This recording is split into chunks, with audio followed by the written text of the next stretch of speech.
Ok, donc là en fait aujourd'hui ce que j'aimerais parler c'est donc de l'hypnose, mais revenir sur la définition de l'hypnose et revenir sur les fondamentaux de l'hypnose. Donc je reprends la notion, l'hypnose c'est quoi? Ça sera une discipline qui utilise la transe pour, et c'est là où ça va devenir sympa, la focalisation, d'accord? Et après la capacité d'avoir plus de suggestibilité. Donc on a cette communication conscient-subconscient, ok, qui peut se faire en diminuant le facteur de jugement, même s'il existe, quoi qu'il arrive, quand il y a le facteur de jugement. Il y a quand même la communication. C'est juste que la traduction, elle ne va pas être forcément hyper claire. Et très souvent, on ne va pas être apte d'écouter ce que le subconscient dit vers le conscient, on ne comprend pas trop, on ne l'entend pas dans la journée, ou le conscient vers le subconscient, ce qu'on est en train de lancer à un moment donné, c'est pas nécessairement hyper clair non plus, donc la direction qu'on va prendre n'est pas juste. Donc pourquoi on veut une transe? On le veut pour diminuer le facteur de jugement, donc avoir la capacité en fait de moins juger ce qui va être dit, proposé, partagé, émis à un moment donné, ou pour avoir plus de capacité à traduire ce qui est dit par le subconscient. En gros, on a deux facettes. Soit je suis en input et je veux que ça soit mieux compris par le subconscient, en tout cas que ça soit plus direct, ce qui ne veut pas dire que ça va être validé, sachant qu'on a un rapport de sélectivité qui va se faire, le fameux, la notion, parfois le facteur de jugement va revenir. Et de l'autre côté, on va avoir la traduction possible vers le conscient.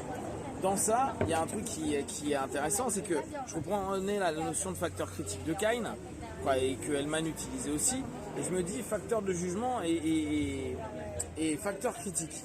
Donc si on se dit que la notion, ça va être un facteur de jugement, et qu'on disait on bypass, donc on contourne le facteur critique. On se dit on va contourner le facteur critique, c'est-à-dire que on aurait l'impression qu'on a un temps d'avance sur le facteur critique, c'est-à-dire la capacité à juger. Néanmoins, ça ne veut pas dire que le bypass ne ramène pas à un moment donné une capacité de jugement amoindrie. C'est-à-dire que bypasser veut peut-être dire qu'on a un temps d'avance, mais qu'on a simplement diminué notre capacité de jugement, mais pas notre capacité complète à ne plus juger, voire même certains mots qui pourraient réactiver des ancrages dans le subconscient nous ramener à une notion ultra critique, parce que ça sera des résistances, des peurs et du jugement automatisé lié à des patterns qui sont dans le subconscient. Et quand on se dit, bah attends, si le facteur de jugement il se trouve entre le conscient et le subconscient, bah en fait il serait peut-être plus sur une partie du conscient, fin du conscient et début du subconscient, mais pas entre les deux. Parce que on va avoir plein de patterns du subconscient qui va nous ramener quand même des automatismes de jugement. Imaginez tous les trucs qu'on a pu apprendre de nos parents ou les liens de cause à effet débiles, tel type de personne fait ça. Ah bah lui comment il est fringué, c'est automatiquement ceci ou cela. On a des jugements automatisés liés à des patterns. Or, notre jugement, je vous rappelle, c'est notre capacité à un moment à donner une coloration bien, assez bien, plutôt bien, pas mal, vraiment naze, top. C'est cette variabilité qu'on a. Sauf qu'on a des patterns qui ont déjà un jugement qui est prédéfini.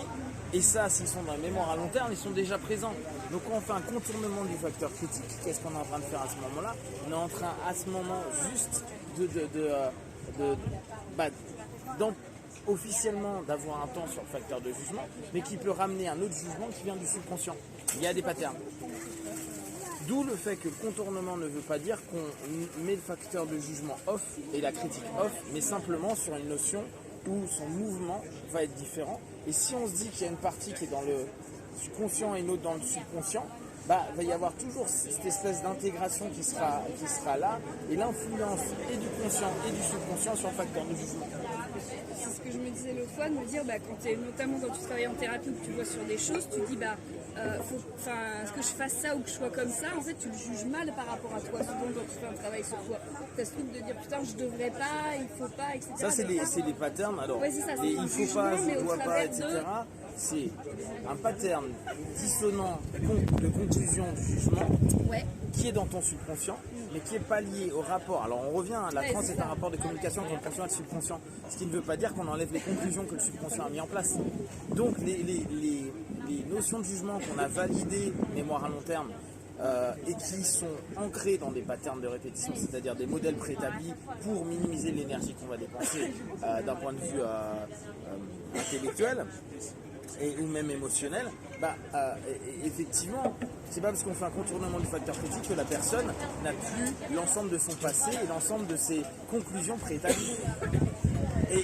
Et c'est là où c'est intéressant, c'est que si on se dit, ok, je vais avoir une capacité de jugement amoindrie dans une transe hypnotique ou pas, et qu'on considère, oui mais regarde, là c'est un jugement, comme par exemple ça je ne dois pas le faire, ou il faut au contraire que je le fasse, on pourrait se dire, dans ce cas-là, ça sert à rien d'avoir une transe. Et de là, on arrive à un élément où il faut bien se rendre compte que c'est simplement dans une dynamique de l'ici maintenant, et là on revient dans une logique qui est cohérente par rapport à l'hypnose, où on dit tout élément qui est en train de se passer se passe dans l'ici et maintenant, et la transe n'a d'importance que dans l'ici et maintenant, même si on a des patterns et donc des jugements passés qui émergent à un moment donné pendant la transe. Ce qu'on va proposer, parce qu'il y a un rapport de suggestibilité qui va s'accroître, va potentiellement soit s'opposer, soit compléter, soit éventuellement créer du questionnement et donc potentiellement du mouvement par rapport à un pattern à moyen ou long terme. Le truc qui est intéressant, c'est si on se dit, ok, je suis sur une dynamique où jusqu'à présent, l'hypnose, on parle soit de l'état hypnotique, soit de la transe, et ce qui est important, c'est de mettre notre partenaire en transe. Souvenez-vous, dans les processus inductifs, on a 3 types de processus inductifs. L'induction, c'est la capacité de passer d'un état A à un état B. Alors, est-ce qu'on pourrait dire qu'il y a des moments où on est non hypnotique, on en revient toujours à la même chose, est-ce qu'il y a des moments où on n'est pas en transe? Bon. Mais, on se dit, donc, il y a, à ce moment de l'induction, on a dans les 3 modèles, rupture de pattern, confusion-saturation ou focalisation interne. Et quand tu reprends la notion, tu te dis la focalisation interne est quand même l'élément que l'on va rechercher dans l'aptitude que va offrir la transe, c'est-à-dire augmentation de la focalisation et suggestibilité. Donc moi en ce moment mon process c'est de me dire, m'interroger, à me dire est-ce que l'élément le plus important de l'hypnose est cette notion de diminution du facteur de jugement, qu'on pourrait dire à ce moment-là on est dans une transe plus ou moins équilibrée selon les écoles et les attentes, les écoles, les attentes et les cadres. Je peux avoir une transe hyper déséquilibrée et volontairement pour l'hypnose de scène ou l'hypnose de rue. Je peux l'avoir dans un cheminement indirect, une transe très déséquilibrée pour que ma métaphore fonctionne le mieux possible, étant donné que je vais avoir un engagement spécifique, généraliste et ouvert, pour que potentiellement je me dise qu'il y a un feedback. Ou au contraire, je vais chercher une transe qui va être plutôt équilibrée au niveau somnambulique chez les Allemanniens ou les directs, pour dire j'ai la capacité de parler, de discuter, d'être logique et analytique, tout en vivant les éléments et le sens que va me donner mon subconscient. Donc jusqu'à présent on se dit c'est cette transe, tu parles bien toi petit bonhomme. Tu peux te dire à ce moment-là la transe c'est l'élément qui va être le plus important, ou en tout cas le contournement du facteur critique. Mais si on commence à se dire que tout vient de la focalisation, est-ce que l'hypnose dans l'absolu n'est pas simplement cette aptitude à un moment donné à faire complètement se focaliser les gens, qu'importe la situation, c'est pour ça qu'on peut le faire dans la rue, c'est pour ça qu'on peut le faire sur scène, et que la plupart du temps, le processus est inadapté à partir du moment où il n'y a pas de focalisation. Et on va le voir, notamment avec parfois, ce que les anciens disaient avec les déficients mentaux, etc., qui ont moins d'un certain QI, encore que je ne suis pas sûr que la notion de focalisation soit un problème, mais avec certains types de populations qui vont par exemple être inaptes à rester focalisés, d'où les très jeunes enfants.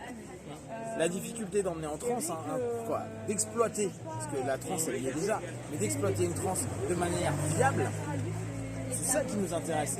On veut que ce soit viable. Mettre une personne en transe, on l'est. Là, je vous parle depuis 10 minutes, il y a une transe. Mais est-ce que c'est suffisamment viable pour que potentiellement ce qui est proposé, qui sera après sélectionné par votre propre subconscient à un moment donné par rapport à ce qui est dit, sera à ce moment-là validé et validable parce que vous allez vous focuser dessus ou pas. Ça, c'est vraiment une question de fond. Et